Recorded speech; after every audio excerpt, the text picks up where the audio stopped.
Imaginez un instant un univers grouillant de vie où l'être humain ne serait plus la seule espèce intelligente. À quoi ressembleraient ces extraterrestres? Pourrions-nous communiquer avec eux? Comprendre leur forme d'intelligence? Quant à eux, quelle serait leur réaction face aux espèces terriennes violentes et dangereuses? D'un simple coup d'œil, ils jugeraient peut-être que nous ne sommes pas dignes d'intérêt. Avec ces espèces primitives, la Terre a des airs de jardin d'enfants planétaires, peuplés d'êtres hargneux et infantiles à l'échelle galactique. Dans ce scénario fantaisiste, ces êtres venus d'ailleurs pourraient aussi nous apporter leurs connaissances scientifiques, probablement inimaginables. Qui sait pourtant si une telle rencontre n'aurait pas une issue fatale?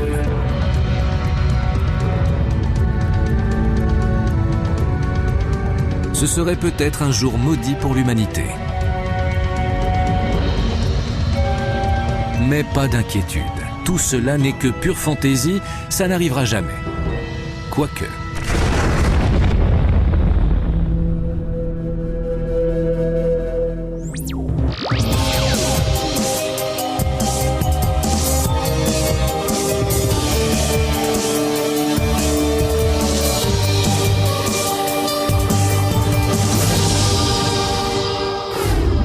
Bienvenue dans la Voie lactée, notre environnement quotidien. Notre Soleil est l'une des quelques centaines de milliards d'étoiles de cette galaxie. Elle-même n'est pas seule. L'univers est formé de milliards et de milliards de galaxies. Jusqu'où s'étend l'univers? Il est impossible de le mesurer en kilomètres. Les valeurs n'auraient aucun sens. Dans l'espace, l'unité de mesure des distances est l'année-lumière, c'est-à-dire la distance parcourue par la lumière en un an. Celle-ci voyage à quelques 300 000 km par seconde. Prenez votre calculatrice, une année-lumière représente donc une distance de près de 9 500 milliards de kilomètres. La lumière met 100 000 ans rien que pour traverser notre galaxie. Autrement dit, chaque fois que nous regardons les étoiles, nous remontons le temps. La lumière provenant d'autres galaxies met des millions d'années à nous atteindre. Et celle qui vient des confins de l'univers, des milliards d'années. Nous assistons donc à des événements qui se sont passés avant même que notre Terre existe, au balbutiement de l'univers. Avec un tel terrain de jeu intergalactique, on ne s'étonnera pas d'apprendre qu'il y a plus d'étoiles dans l'univers que de grains de sable sur toutes les plages et dans tous les déserts de la planète Terre. Les terriens ont-ils encore une chance d'être les seuls habitants de l'espace? Il serait vraiment étrange que nous soyons tout seuls. Alors sommes-nous seuls? Non. Pendant des milliers d'années, nous avons cru que nous étions uniques. Mais les scientifiques ont fait des découvertes étonnantes sur la Terre, le système solaire et l'espace plus lointain.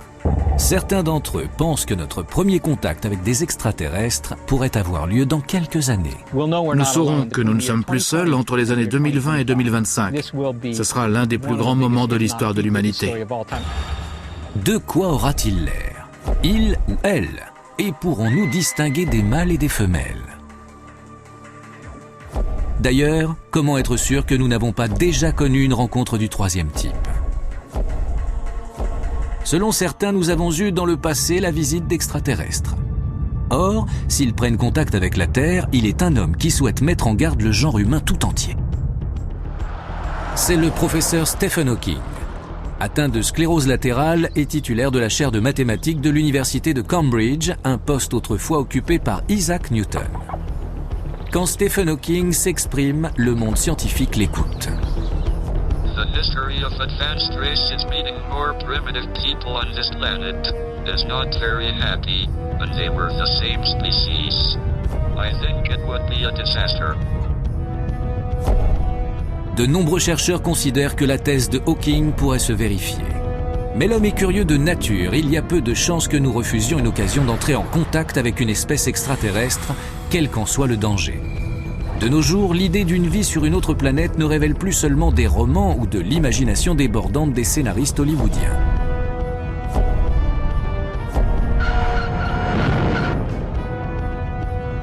Au contraire, elle s'impose peu à peu comme une quasi-certitude, même pour les plus grands esprits scientifiques. Dans ce documentaire, nous nous demanderons pourquoi les chercheurs sont aussi certains que nous ne sommes pas seuls. Avant de découvrir les 9 spécimens qui forment notre système solaire, l'humanité n'avait jamais vu une planète. Mais en 1995, la découverte d'une planète à quelques 40 années-lumière de la Terre a bouleversé la communauté scientifique.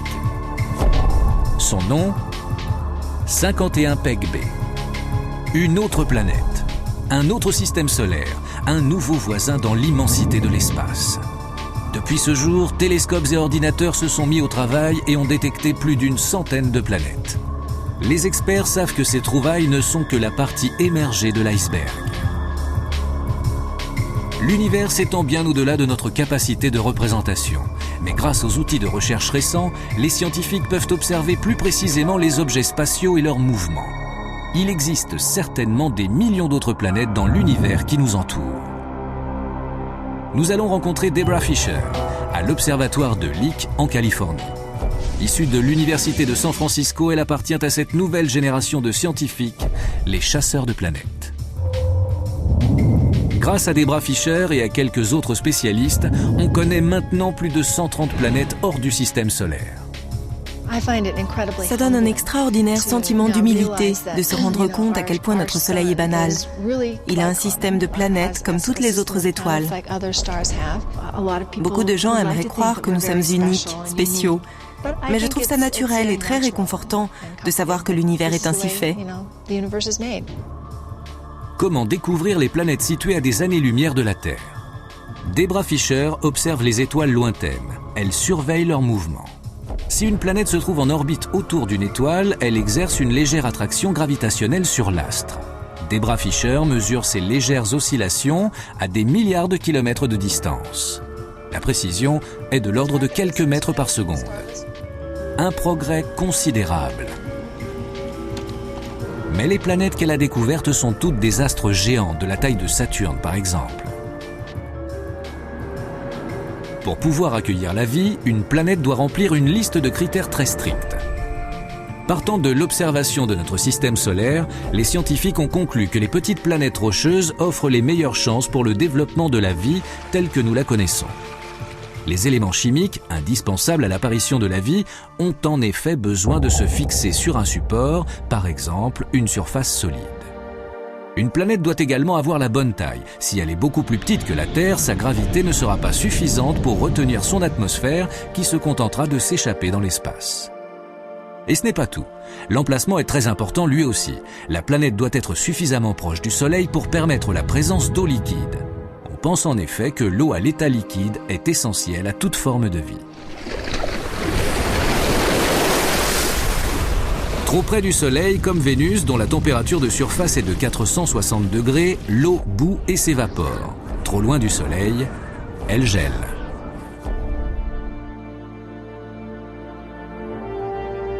Sur la Terre, on trouve partout de l'eau à l'état liquide. Elle recouvre plus des 2/3 de la planète. Si nous voulons trouver des planètes où la vie peut se développer, nous devons les chercher à une certaine distance de leur étoile, où il ne fait pas trop chaud, pour que l'eau ne s'évapore pas, mais pas trop froid non plus, pour qu'elle ne soit pas à l'état de glace. On cherche cette zone idéale où l'eau existe sous forme liquide. En juin 2004, des chercheurs européens ont découvert la plus petite planète jamais observée en dehors du système solaire. Elle fait seulement 14 fois la taille de la Terre et pourrait représenter une surface rocheuse. C'est une sorte de super-Terre. Cette surface rocheuse rend possible la présence d'eau à l'état liquide. Selon les scientifiques, une planète rocheuse ne peut pas être plus volumineuse. Elle ne résisterait pas et disparaîtrait. Celle-ci est à 50 années-lumière de nous dans la constellation méridionale d'Altar. C'est l'une des 3 planètes en orbite autour d'une étoile qui ressemble beaucoup à notre Soleil. Mais pour découvrir des planètes plus petites de la taille de la Terre, la technologie doit progresser. Une évolution est déjà en cours. Le lancement du télescope spatial Kepler est prévu pour 2007.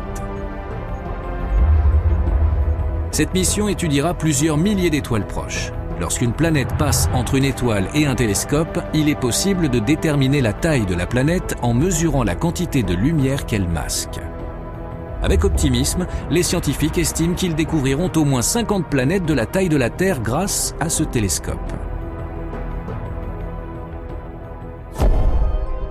Depuis plus de 20 ans, un groupe de scientifiques guette les signes d'une vie extraterrestre. L'Institut SETI, en Californie, est le berceau de cette recherche. Cet institut pour la recherche d'intelligence extraterrestre rassemble les pointures de la profession qui se sont lancées dans une mission de longue haleine, complexe et sophistiquée. Seth Shostak, astronome en chef de l'Institut, a consacré presque toute sa vie professionnelle à la quête d'une intelligence extraterrestre. Mon intérêt personnel pour cette recherche remonte, je crois, à mon enfance. Je me souviens, quand j'avais 10 ans, j'achetais des livres sur les soucoupes volantes. Pour Shostak et ses collègues, le repérage des extraterrestres passe par la radio. Cela peut sembler primaire, mais la radio est un outil de communication très puissant. Les signaux radio sont des ondes énergétiques qui se propagent dans toutes les directions. Elles se dirigent vers les postes de radio et de télévision, mais s'échappent également dans l'espace, et ce depuis 70 ou 100 ans.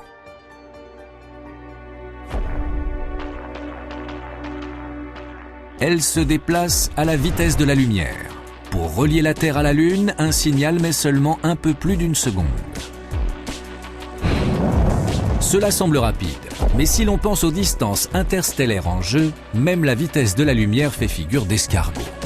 Si nous recevons demain un message provenant des confins de la galaxie, il aura été émis depuis 100 000 ans. Tandis qu'il y a 100 000 ans sur la Terre, nos ancêtres lointains faisaient leurs premiers pas. Bien des années plus tard, les hommes ont évolué et sont maintenant en mesure de guetter un message venu des étoiles. Où a-t-on le plus de chances de capter un tel message? Sans doute à Arecibo, à Porto Rico, où se trouve l'un des plus grands télescopes radio du monde. L'antenne d'Arecibo se trouve sur un cratère naturel géant. Son diamètre impressionnant est de 305 mètres. Cette antenne est très sensible. Elle pourrait repérer un téléphone portable utilisé sur Jupiter. Depuis 1997, Arecibo accueille le projet Phoenix. L'Institut SETI passe en revue environ 1 millier d'étoiles semblables à notre Soleil à 200 années-lumière de la Terre. À l'échelle cosmique, cette distance est négligeable, mais il faut bien commencer quelque part. Des milliers de canaux radio sont scannés simultanément.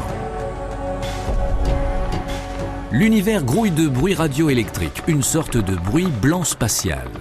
Mais ces signaux qui peuvent sembler spectaculaires sont en fait des phénomènes aléatoires. Les oreilles électroniques de SETI sont réglées pour détecter les signaux émis délibérément. Des signaux qui seraient une preuve de vie. Des sons qui sembleraient inhabituels. Une voix qui se ferait entendre dans le chaos spatial général.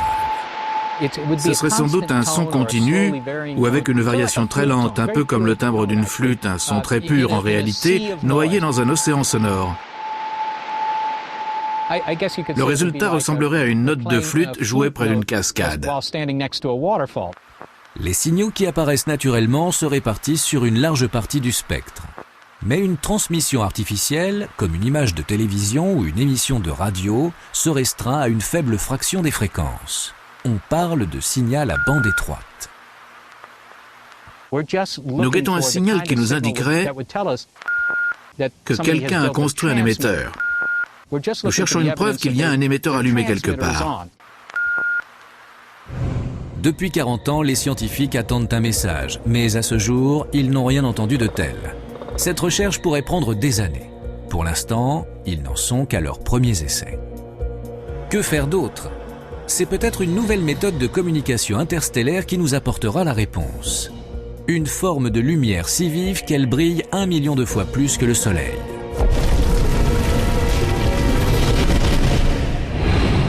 L'univers compte des milliards de galaxies comme la nôtre. On découvre sans cesse de nouvelles planètes et de nouveaux systèmes solaires. Les scientifiques continuent donc à attendre patiemment un message intergalactique.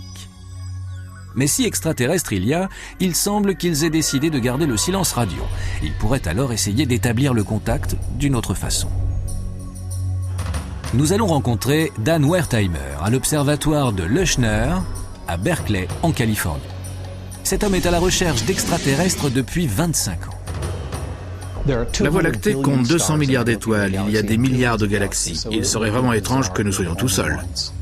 Dan Wertheimer, lui, n'est pas à l'écoute. Il observe le ciel en quête d'un signe. Il dirige le programme de recherche SETI de Berkeley axé sur les signaux lumineux. Ah, il y en a un autre là. Il se passe plein de choses bizarres. Son équipe scrute le ciel à la recherche d'un éclair lumineux très vif qui pourrait ne durer qu'un milliardième de seconde. Les lasers les plus puissants sur notre planète peuvent produire une lumière 1 million de fois plus vive que celle du Soleil. Selon Wertheimer, les extraterrestres pourraient utiliser un laser pour essayer d'attirer notre attention.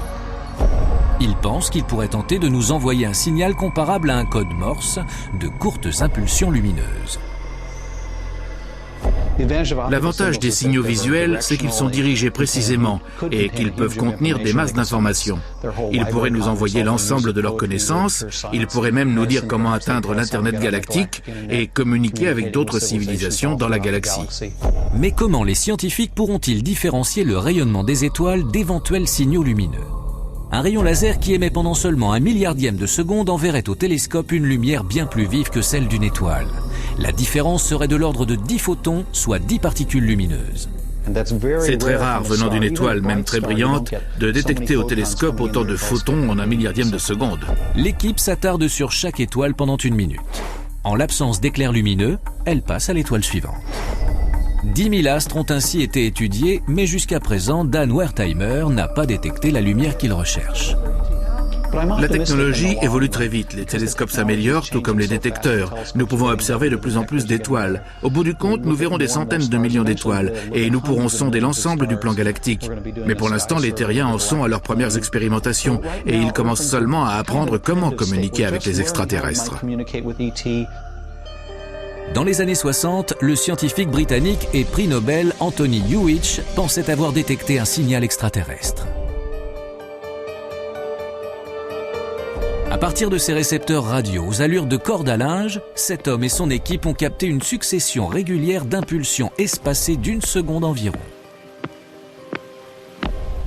Ce signal paraissait absolument extraordinaire parce que c'était une série d'impulsions très courtes, comme si nous avions affaire à une étoile qui émettait des éclairs lumineux. Or, les corps astronomiques ne font pas cela. Quand on capte des signaux artificiels venus de l'espace, l'une des possibilités à étudier, c'est bien sûr qu'il s'agisse d'une intelligence venue d'ailleurs. Et pour rire, nous les avons appelés signaux PHV, pour petits hommes verts. Personne n'y croyait vraiment, je pense. Mais nous avons tout de même envisagé cette possibilité. On a vite oublié les petits hommes verts. Hewitt s'est rapidement aperçu que sa découverte provenait d'une source naturelle. C'était la signature d'une étoile morte ou étoile à neutrons. Ces astres morts tournent sur eux-mêmes à toute vitesse, envoyant des impulsions comme la lumière d'un phare. Si les formes de vie extraterrestres n'ont pas envoyé de message aux terriens, peut-être les scientifiques devraient-ils tenter eux-mêmes d'établir le contact. C'est ce qu'a fait la NASA il y a plus de 30 ans. Elle a envoyé une sorte de lettre à toutes les étoiles de la part de la planète Terre. L'agence spatiale a lancé en 1972 Pioneer 10. Après s'être rendue sur Jupiter, la sonde a poursuivi sa route dans les profondeurs de l'espace. En 2004, elle était à près de 13 milliards de kilomètres de notre planète et en direction de l'étoile rouge Aldébaran dans la constellation du Taureau. Le vaisseau spatial devra mettre encore 2 millions d'années à atteindre sa destination. S'il rencontre des êtres vivants sur une planète avoisinante, ceux-ci trouveront une plaque sur le flanc du vaisseau, une sorte de carte postale envoyée par la Terre. Elle indique la position de notre planète et montre à quoi ressemblent les terriens. On y trouve aussi le symbole de l'hydrogène, l'élément le plus courant dans l'univers. Mais une autre navette se trouve encore plus loin. Voyager 1 est désormais l'objet conçu par l'homme le plus éloigné dans le système solaire. Il est à quelques 14,5 milliards de kilomètres de la Terre et s'apprête à quitter le système solaire pour s'aventurer au milieu des étoiles de la Voie lactée, peut-être à tout jamais.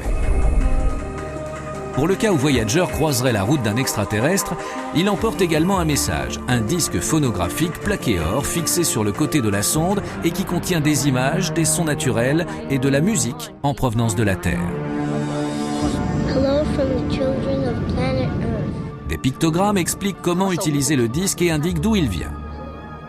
Si nous devons attendre que les extraterrestres trouvent l'une de nos sondes spatiales et répondent à nos messages, cela pourrait toutefois prendre des millions d'années.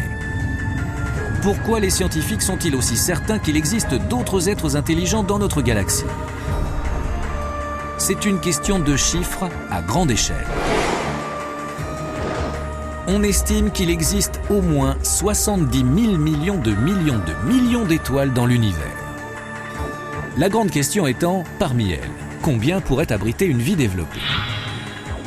En 1961, le père de la recherche SETI, Frank Drake, a mis au point une équation pour calculer combien de civilisations extraterrestres seraient susceptibles de nous contacter dans notre galaxie.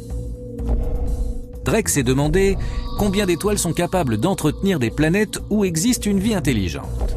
Combien de ces planètes pourraient disposer de technologies radioélectriques? Et combien de temps pourraient survivre les civilisations connaissant ces technologies? L'un des problèmes de l'équation de Drake, c'est qu'elle ne peut pas être résolue. On ignore la valeur de beaucoup de ces termes. D'autant plus que si un seul des paramètres de l'équation reste inconnu, le résultat final n'aura évidemment aucune valeur.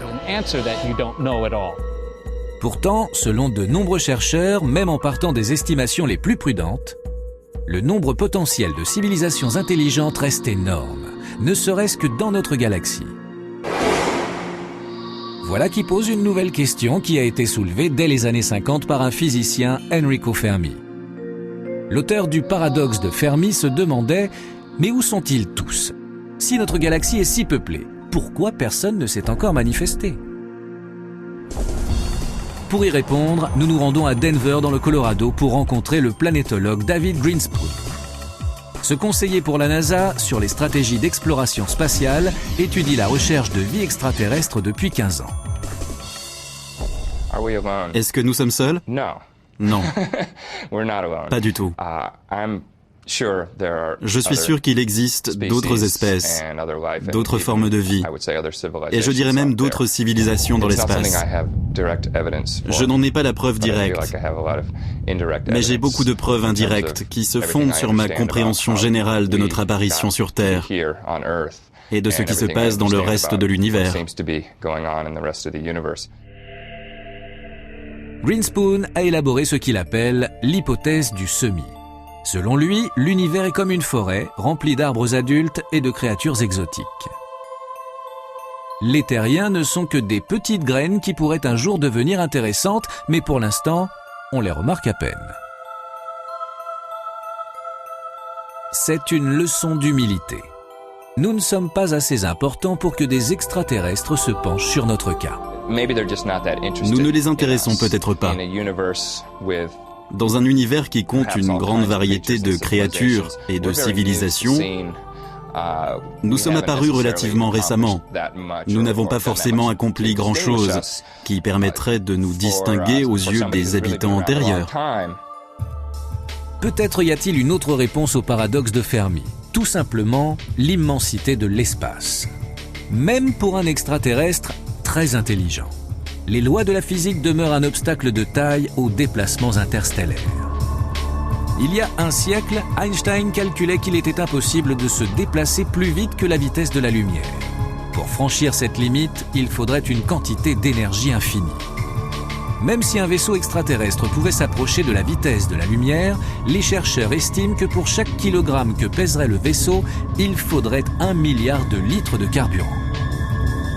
Mais, faute d'avancer au moins à la vitesse de la lumière, un voyage dans la galaxie prendrait des millions d'années. Mais qui sait? Les extraterrestres se contenteront peut-être de se déplacer à des vitesses plus modestes, car ils auront peut-être une durée de vie plus longue que les humains. Même sur Terre, on trouve des formes de vie dont la longévité dépasse de très loin celle des hommes. Ainsi, les séquoias de Redwood peuvent vivre 2000 ans. C'est une erreur de penser que les autres espèces devraient forcément accomplir leurs actions à l'échelle d'une vie humaine. Et si le voyage durait 1000 ou 10 000 ans, je crois que c'est du chauvinisme, une sorte de chauvinisme qui frappe notre conception du temps. Si on ne peut pas faire une chose en un siècle ou deux, alors on considère que c'est impossible. Ce chauvinisme frappe peut-être aussi notre vision de l'environnement. Nous avons du mal à imaginer comment la vie peut subsister dans des conditions inhabituelles. Pourtant, on trouve sur Terre toutes sortes de milieux étranges.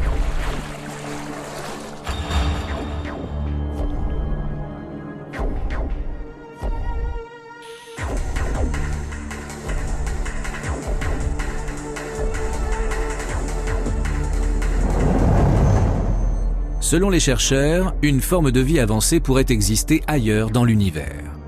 Mais nous n'en avons aucune preuve à ce jour. Cependant, les scientifiques font sans cesse des trouvailles étonnantes sur la Terre elle-même. Ils découvrent des formes de vie microscopiques dans les endroits les plus inhospitaliers de la planète. Si la vie peut s'épanouir ici, dans les conditions les plus extrêmes, on comprend mieux qu'elle puisse se développer ailleurs dans notre galaxie. Pourtant, si nous trouvons la preuve d'une vie microbienne beaucoup moins évoluée que la nôtre, en quoi cela nous intéresse-t-il ? Les microbes ne peuvent pas nous dévoiler les secrets de l'univers puisqu'ils ne parlent pas. Le planétologue David Grinspoon pense cependant qu'une telle découverte pourrait avoir un impact de première importance. Si nous découvrons une présence vivante n'importe où dans notre propre système solaire, nous saurons alors que l'univers est très fertile et qu'il est normal pour une planète d'abriter la vie. Par conséquent, il y aura des quantités d'espèces intelligentes dans l'espace, dont certaines voudront communiquer avec nous. Voici Penny Boston, astrobiologiste. Elle passe ses journées dans les endroits les plus hostiles et les plus sombres de la planète. Ce qu'elle y cherche ? Des extrémophiles, c'est-à-dire des microbes capables de proliférer dans des milieux où la plupart des autres organismes ne survivraient pas. À partir de ces milieux extrêmes sur Terre, nous essayons en fait d'écrire un guide pratique des micro-organismes pour des planètes où nous ne sommes jamais allés, pour des organismes dont nous ignorons encore l'existence. Les grottes de Carlsbad, au Nouveau-Mexique, comptent parmi les plus profondes du continent américain. Qu'est-ce qui pourrait survivre ici sans la lumière du soleil ? Tout est sombre et pourtant nous ne sommes pas seuls. Penny Boston a découvert des microbes qui se nourrissent en même temps qu'ils grignotent la roche pour avancer. Des organismes lithotrophes, littéralement mangeurs de pierre. Ces organismes réussissent à libérer un peu de la matière contenue dans la roche. Ils provoquent une réaction chimique avec la pierre et au cours de cette réaction, une énergie se dégage qui assure leur survie. Ils utilisent cette énergie de la même manière que nous mangeons et buvons à table. Donc ils ont la capacité de survivre dans un environnement sans nourriture. Et c'est cela qui nous intéresse tout particulièrement. D'ailleurs, ces microbes extrémophiles ne se contentent pas de prospérer dans les systèmes souterrains. Voici le lac Mono en Californie. Sous ses airs enchanteurs, il renferme une teneur en sel 3 fois plus élevée que celle de l'eau de mer. Un poison pour l'homme, mais une aubaine pour la vie microbienne qui y prospère. Les extrémophiles supportent aussi très bien les grands froids. Nous sommes en Alaska. Le Fox Tunnel est un environnement extrêmement froid. Pourtant, contre toute attente, on trouve ici aussi des micro-organismes emprisonnés dans le permafrost qui peut rester gelé pendant des millions d'années. Ils sont toujours vivants. En les réchauffant, les chercheurs espèrent ranimer ces organismes endormis.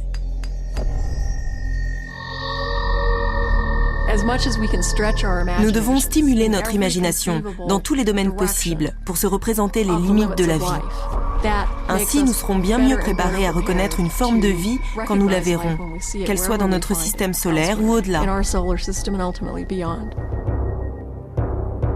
Il n'y a plus qu'à lancer une expédition sur le terrain à la recherche d'une vie microbienne.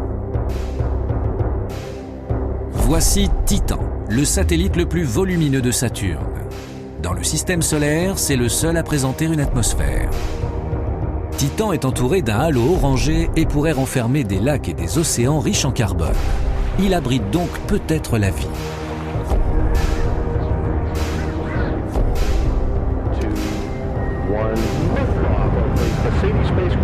Pour en avoir le cœur net, la NASA a lancé une mission vers Saturne et son satellite.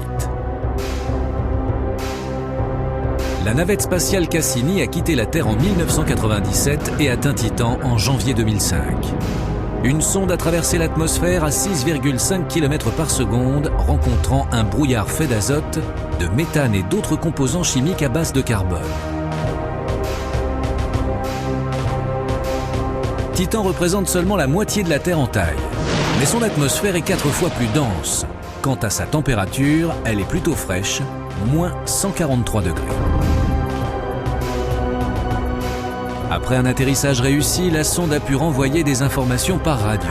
Elles ont parcouru plus d'1 milliard de kilomètres pour parvenir à la Terre. Selon les chercheurs, Titan présente de nombreux éléments chimiques organiques qui étaient courants lorsque la vie est apparue sur Terre. Peut-être y trouve-t-on aussi des microbes. Mais il existe un milieu encore plus hostile que le développement de la vie. Europa, l'un des satellites de Jupiter. À première vue, c'est un paysage de mort, gelé. Sa surface est entièrement recouverte d'une couche de glace. Mais à y regarder de plus près, on fait une découverte étonnante. Des photos prises par la sonde Galileo révèlent une sorte de quadrillage à la surface de cet univers de glace. Dans le système solaire, on ne retrouve cette caractéristique qu'en un seul endroit. Sur Terre, dans les mers gelées de l'Arctique, là où la glace flotte sur l'eau, constamment en mouvement.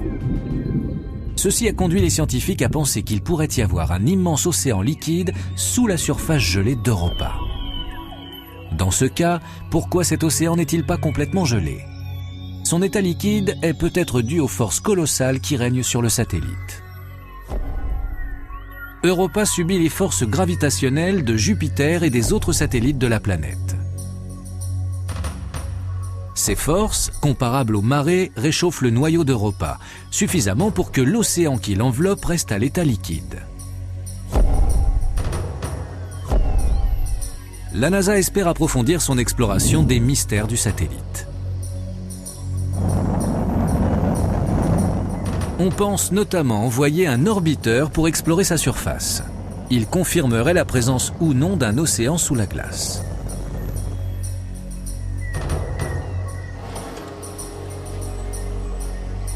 L'orbiteur pourrait localiser un endroit où la couche de glace est relativement mince et envoyer une sonde robotisée à travers la glace, à la recherche de traces de vie sous l'eau.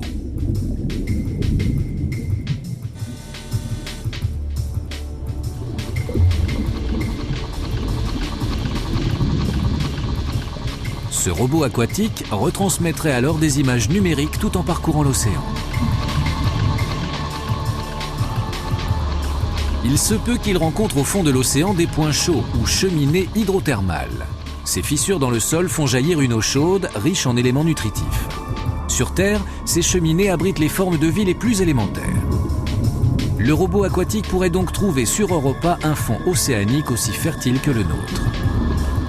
Les extraterrestres ne sont peut-être plus si loin. Dans notre système solaire, c'est Mars qui réunit les conditions les plus favorables à une vie passée ou présente. Au cours des dernières années, on a expédié une armada de navettes spatiales sur la planète rouge. La mission Mars Rover de la NASA a relevé des traces d'activité volcanique, détecté les effets du vent. Mais elle a aussi découvert à partir des veines de certaines roches que Mars avait eu à une époque lointaine un sous-sol constitué d'eau sous forme liquide. Sur Terre, on le sait, là où il y a de l'eau, il y a de la vie. De nombreux scientifiques pensent donc que Mars a pu abriter une forme de vie à un moment donné.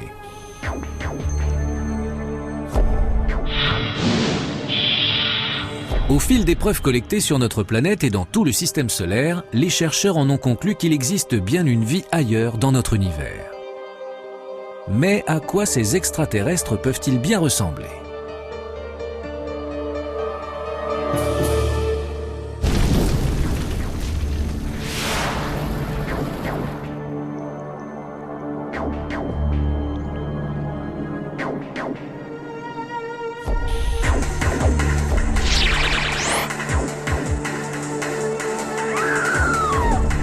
Pour montrer des êtres venus de l'espace, on s'est longtemps contenté à Hollywood de créer des costumes pour des acteurs. Mais les effets spéciaux sont de plus en plus sophistiqués et les concepteurs ne se limitent plus à l'apparence humaine. Ils peuvent donner libre cours à leur imagination. À Modesto, en Californie, Joel Hagen est l'un de ses créateurs. Il a travaillé pour la NASA en tant que spécialiste de l'image. C'est un peu facile de penser que l'apparence humaine, c'est-à-dire la nôtre, est la forme idéale pour être intelligent. Je crois que ça fait partie de la vision généralement anthropocentrique que nous avons des choses. Dès que nous essayons d'imaginer à quoi pourrait ressembler une créature intelligente, en général, le résultat ressemble un peu à nous-mêmes, avec des mains, des yeux, des oreilles, une tête, la faculté de marcher. Pour celui-là, on partait de l'idée d'une planète à faible gravité. Je lui ai donné de longues jambes, maigres comme des allumettes. J'envisageais un environnement de type jungle. C'est pourquoi il a cet appendice bizarre qui fait penser à des ciseaux. Ça lui permet de s'accroupir complètement, de lutter contre le vent, d'agiter ses ciseaux très haut pour attraper les objets qui l'entourent. Retour sur la Terre. Beaucoup estiment qu'il est inutile de partir à la découverte d'autres planètes pour chercher les traces d'une intelligence extraterrestre. Un sondage a montré que plus de 50% des Américains pensent que notre planète a déjà été visitée par des êtres venus d'ailleurs. Est-il possible qu'ils aient raison? À Wiltshire, au sud de l'Angleterre, on a constaté un été d'étranges phénomènes dans les champs de blé. Le phénomène des crop circles ou cercles dans les cultures était né. On a pensé que ces motifs sophistiqués servaient de piste d'atterrissage à des vaisseaux venus de l'espace. Certains ont suggéré qu'il pourrait s'agir de messages laissés par des extraterrestres ou des restes de systèmes de navigation qu'ils auraient utilisés. D'autres encore ont imaginé qu'ils étaient peut-être le fruit de vents particulièrement violents. Pour donner une certaine crédibilité à cette idée, on l'a appelée la théorie du vortex de plasma. Selon John Lundberg, l'explication est tout autre. Pour lui, ces cercles concentriques sont un canular. Comment le sait-il? Parce qu'il est lui-même l'un des champions dans ce domaine. On lui doit, à lui et à son équipe, certains des motifs les plus élaborés. Nous voulions réaliser des cercles d'une taille et d'une complexité telle que les gens auraient du mal à croire qu'ils étaient l'œuvre de l'homme. Allez, pour nous prouver une bonne fois pour toutes qu'il est l'auteur de ces drôles de formes, John Lundberg a bien voulu réaliser l'un de ces cercles sous nos yeux. Il faut compter environ 90 minutes. On commence par délimiter la circonférence du cercle. John utilise un ruban de 90 mètres pour circonscrire le motif qu'il a créé auparavant sur ordinateur. L'arme secrète du faiseur de cercle? Un écraseur, c'est-à-dire une planche de bois d'1,20 m utilisée pour aplatir les cultures.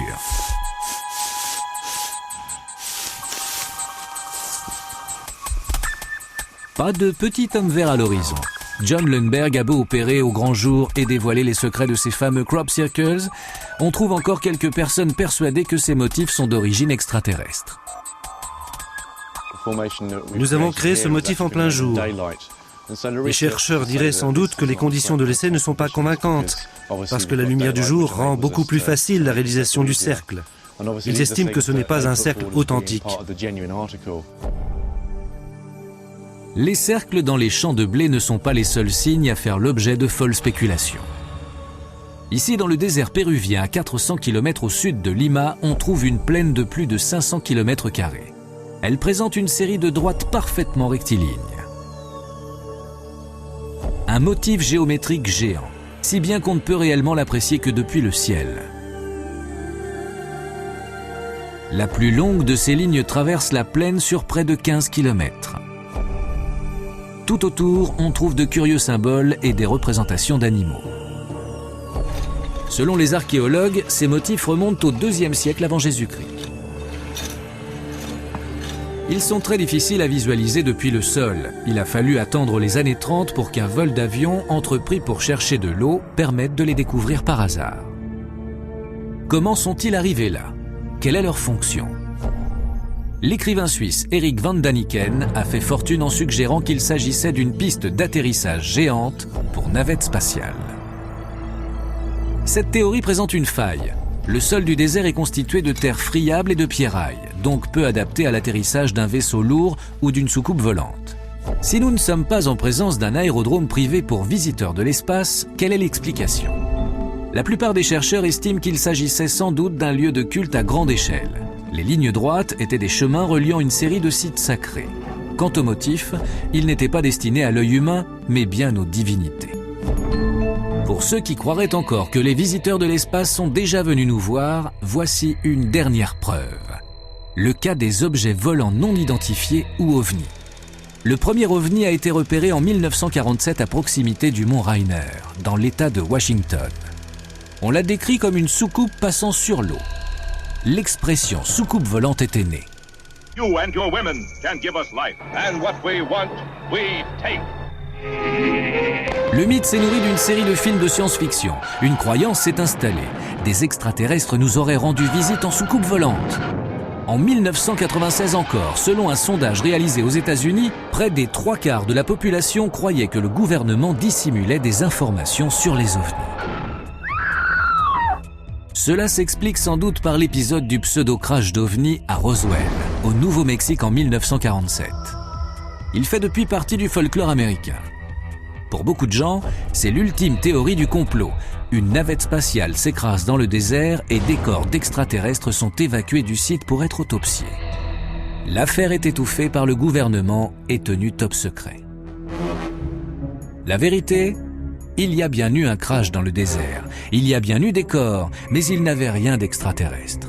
Il s'agissait de tests à haute altitude sur des appareils militaires et les corps aperçus par les témoins étaient ceux de mannequins inertes. Comment expliquer pourtant la ribambelle de films et de témoignages prouvant soi-disant l'existence des OVNI? Une fois de plus, nous allons questionner notre expert en canular, John Lundberg. Voici une technique qui a certainement déjà été utilisée par le passé pour réaliser de faux ovnis. Il s'agit simplement de construire une maquette à échelle réduite et de la suspendre à un crochet par du fil de pêche pour qu'elle ait l'air de flotter dans le ciel, au milieu des nuages, au-dessus de ce paysage. Honnêtement, c'est très facile, on le fait sans difficulté. En quelques clics, Lundberg réalise une photo d'OVNI impeccable. Certains pourtant ne voudront jamais admettre que ce genre d'image est l'œuvre de petits farceurs. Si vous vous dévoilez, si vous expliquez que vous avez voulu faire une farce, le grand public vous considère tout de suite comme un hérétique qui attaque un système de valeurs. Et tout le monde redoublera d'efforts pour démonter votre canular et vous décrédibiliser.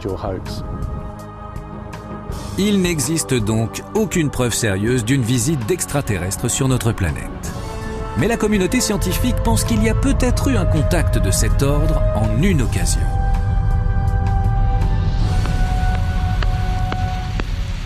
Écoutons l'univers. Il grouille de bruit cosmique. Un barrage permanent de bruit blanc galactique. Le 15 août 1977, à l'université de l'État de l'Ohio, se déroule le projet Big Ear, ou Grande Oreille.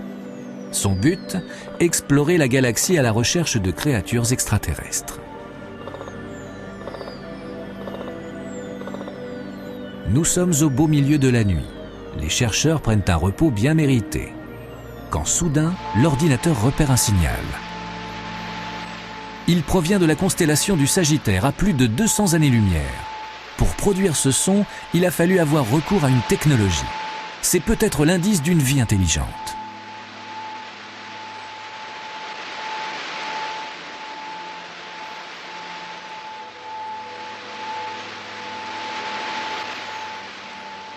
Il dure 72 secondes avant de s'éteindre. Le graphique imprimé par l'ordinateur paraît extraordinaire au premier scientifique qui en prend connaissance. Il écrit ce simple mot « Wow ». Mais le signal « Wow », le nom lui est resté, ne s'est jamais répété.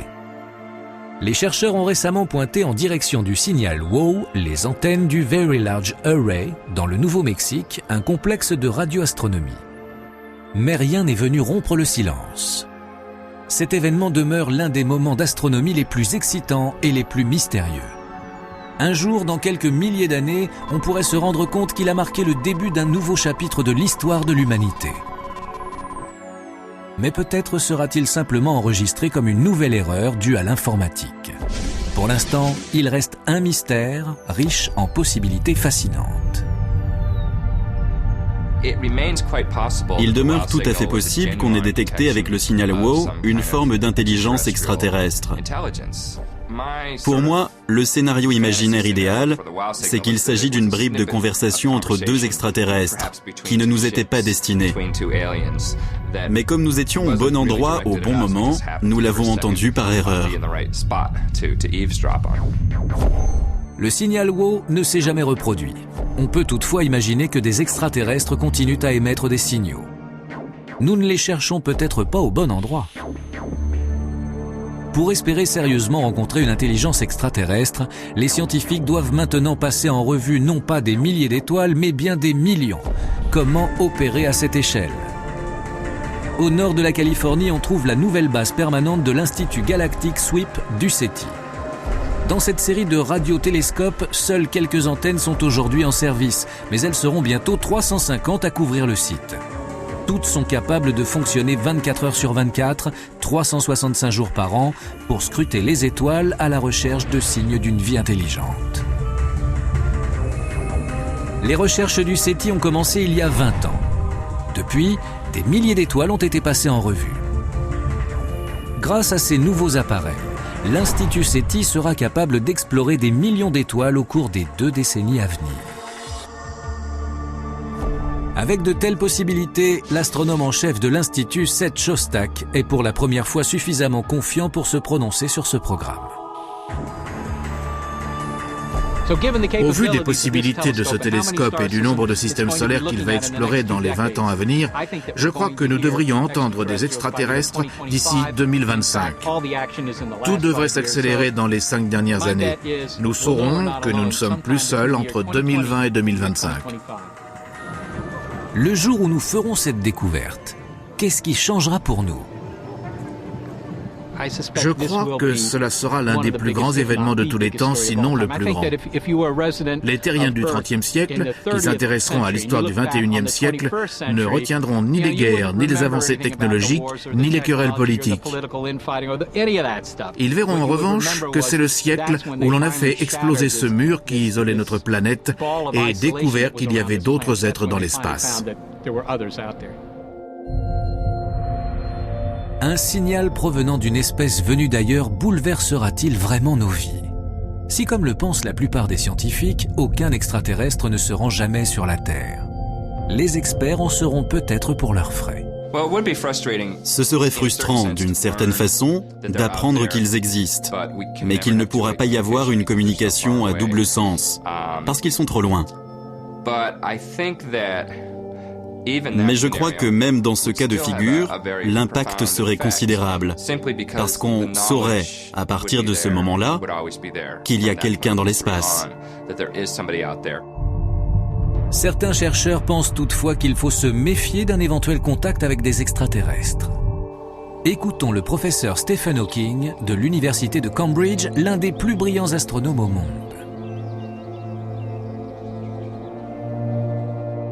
I think it would be a disaster. The extraterrestrials would probably be far in advance of us. The history of advanced races meeting more primitive people on this planet is not very happy, and they were the same species. I think we should keep our heads low. Il est peut-être déjà trop tard. Depuis un siècle environ, les scientifiques émettent des signaux radio qui s'échappent de la planète à la vitesse de la lumière. S'il y a bien une vie intelligente quelque part, un jour, quelqu'un ou quelque chose saura que nous existons. Les civilisations avancées auront peut-être évolué au point d'avoir dépassé les concepts de conquête et de guerre. Espérons simplement que nos visiteurs de l'espace, s'ils viennent un jour, auront des intentions pacifiques.